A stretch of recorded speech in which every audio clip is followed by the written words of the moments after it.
IT job కోసం చూస్తున్నారా? ఐటీలో కెరియర్ బిల్డ్ చూసుకోవాలనుకుంటున్నారా? అయితే సమాధానం coding tutor.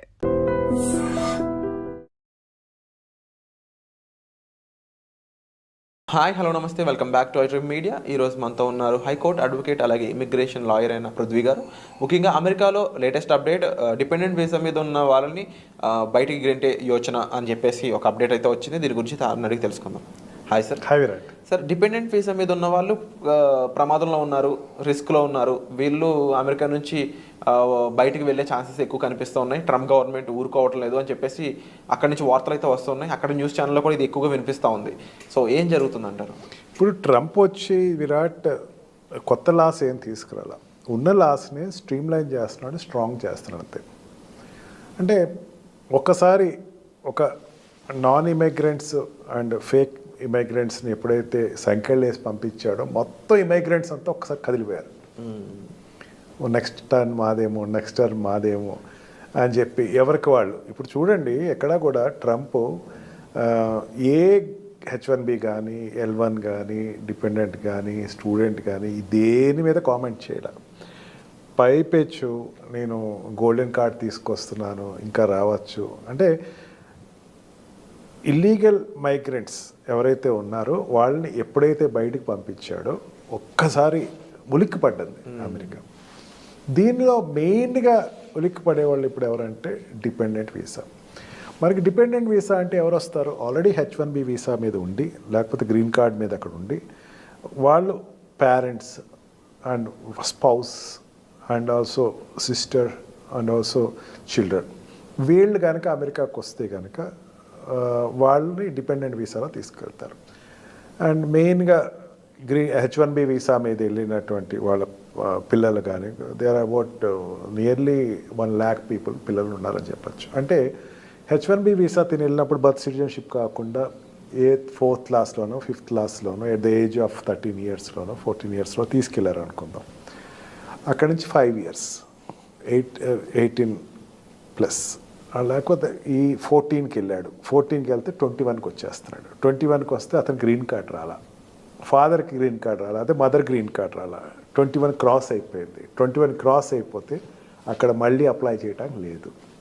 Green card holder కావస్తే వాళ్ళ 21 క్రాస్ అయిన పిల్లలు అప్లై చేయాలి. కానీ గ్రీన్ కార్డ్ లేకుండా H1B వీసా మీద కానీ L1 వీసా మీద కానీ ఉన్నవాళ్ళు, వాళ్ళ పిల్లలు ఎవరైతే ఉన్నారో వాళ్ళు 21 క్రాస్ అయిన వాళ్ళు మాత్రం they cannot apply for further residency there. They have to leave the country. Previous ఇది పట్టించుకునేవారు కాదు, ఇప్పుడు చాలా స్టబన్గా ఉండొచ్చు అని చెప్పేసి ఒక 21 years అవుతుందంటే వాళ్ళు what we call bachelor degrees complete అవుతాయి. ఈ బ్యాచులర్ డిగ్రీస్ కంప్లీట్ అయిన వాళ్ళు బెటర్ ఏంటంటే అక్కడ MS జాయిన్ అవ్వటం, లేకపోతే జాబ్లో జాయిన్ అవ్వటం. అది చేస్తే కనుక ఆటోమేటిక్గా వాళ్ళు they can exist there and they can start with there for parents. మనకి ఇండియాలో చెప్తే అది కొంత విచిత్రంగా ఉంటుంది. 21 ఏళ్ళు, అదేంటి మా అబ్బాయి 30 ఏళ్ళ వరకు ఇంట్లోనే ఉన్నాడు కదా, లేకపోతే 25 ఏళ్ళ వరకు నా దగ్గరే ఉన్నాడు కదా, జాబ్ లేకపోయినా I gave bread and butter కదా అని చెప్పేసి ఉంటుంది.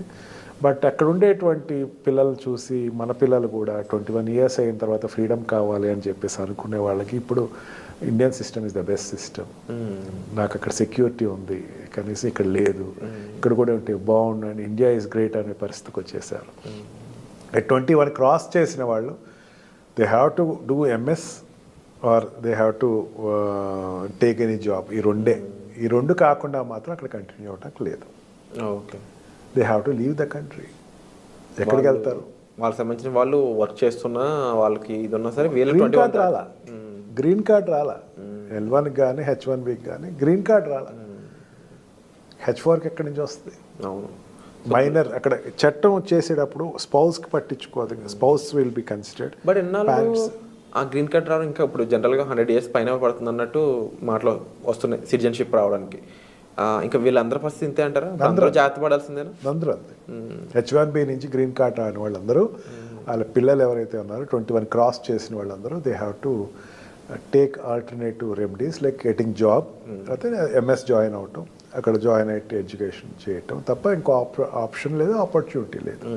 అన్లెస్ అండ్ అంటిల్ వీళ్ళ గురించి అలా రెగ్యులేషన్ వస్తే తప్ప as of and they don't need to like అంటే ఏంటంటే ఎటువంటి బిజినెస్ చేయడానికి కానీ ఎటువంటి అదర్ సోర్స్ ఆఫ్ ఇన్కమ్ అనేది ఉండదు.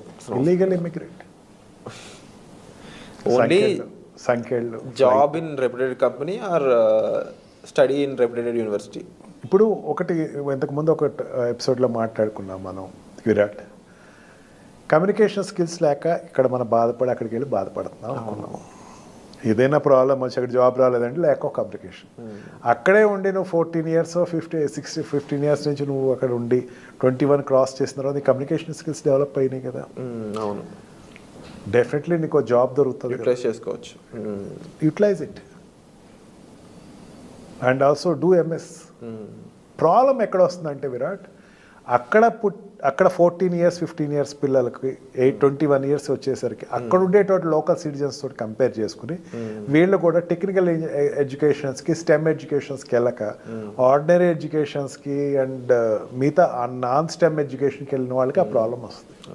స్టెమ్ ఎడ్యుకేషన్కి వెళ్ళిన వాళ్ళు ఇప్పటికి ఆ ప్రాబ్లం రాదు. ఈ రెప్యుటేటెడ్ యూనివర్సిటీస్కి ఇప్పుడు అక్కడ ఎన్ఆర్ఐ కోటా ఉంటుంది, నాన్ రెసిడెన్షియల్ ఇండియన్ కోటా అంటే ఎన్ఆర్ఐ అంటే నాన్ యుఎస్. స్పోర్ట్స్లో ఉండొచ్చు సార్, పడన్ స్పోర్ట్స్లో ఉండొచ్చు ఏదైనా స్పోర్ట్స్లో. Yeah, definitely. They can be as an ambassador for sports. వాళ్ళు ఒలింపిక్స్ ఆడచ్చు, లేకపోతే అక్కడ యుఎస్ ఫెడరల్ గేమ్స్ ఆడుకోవచ్చు. వాళ్ళని సపరేట్గా వీసాస్ ఉంటాయి, దాంట్లో కన్వర్ట్ చేసుకోవచ్చు. Convert into your visa in some other zone. F1లో కన్వర్ట్ చేసుకో, లేకపోతే ఓలో కన్వర్ట్ చేసుకో, లేకపోతే ఇంకొక ఎక్స్ట్రాడినరీ టాలెంట్లో కన్వర్ట్ చేసుకో, ఐలో కన్వర్ట్ చేసుకో. A to Z నీకు వీసాలు ఉన్నాయి, దాంట్లో కన్వర్ట్ చేసుకో. బట్ ఏది కన్వర్ట్ చేయను, నేను ఇంకా ఇట్లాగే ఉంటాను, జాబ్ లేదు, నా పేరెంట్స్ మీద డిపెండ్ అవుతానంటే అక్కడ నడవదు. అన్లెస్ అండ్ అంటిల్ నీ ఫాదర్కి ఎన్నిసార్లు ఛాన్స్ ఉందో 4 సార్లు ఛాన్స్ ఉంది, 4 సార్లు రాలేదు, H1B అయిపోయిందిగా, అయిపోయింది. He has to come back definitely. Before that you have to go back. So బహుశా ఇది హై టైం అని చెప్పొచ్చు. అండ్ తప్పకుండా రైట్ డెసిషన్ అయితే మీరు తీసుకోవాల్సిన అవసరం ఉంది, లేకపోతే అన్నెసరీగా శిక్షలు అనుభవించాల్సిన అవసరం వచ్చే విధంగా కూడా వాళ్ళు ఇంటెన్షన్స్ అయితే కనిపిస్తున్నాయి అమెరికన్ గవర్నమెంట్వి. సో దీనికి సంబంధించి మీరు రిస్క్లో ఉన్నట్లయితే మీ ఇమీడియట్ హెల్ప్ అండ్ సజెషన్స్ కోసం మీరు డైరెక్ట్గా సార్ని కాల్ చేసి మాట్లాడవచ్చు. అమెరికా నుంచి చూస్తున్న ఆడియన్స్ అయి ఉండొచ్చు, H1s మీద ఎవరైతే అక్కడ వర్క్ చేస్తున్నారో మీ ఫ్రెండ్స్ ఫ్యామిలీ మెంబర్స్ ఎవరైనా అయి ఉండొచ్చు. ఒక మంచి సజెషన్ అండ్ రైట్ గైడెన్స్ కోసం మీరు సార్తో సంప్రదించండి. మరీ ముఖ్యంగా మన పృథ్వీ గారి నుంచి ఎటువంటి ఎపిసోడ్స్ మీరు ఎక్స్పెక్ట్ చేస్తున్నారు, ఎటువంటి విషయాలు తెలుసుకోవాలనుకుంటున్నారు అనేవి మీరు కామెంట్ సెక్షన్లో మెన్షన్ చేసినట్లయితే వాటిని సాల్వ్ చేస్తూ అలాంటి ఎపిసోడ్స్ మీ ముందుకు తీసుకొచ్చే ప్రయత్నం అయితే మేము చేస్తాం. సో వచ్చే ఎపిసోడ్లో మళ్ళీ కలుద్దాం. Thank you so much.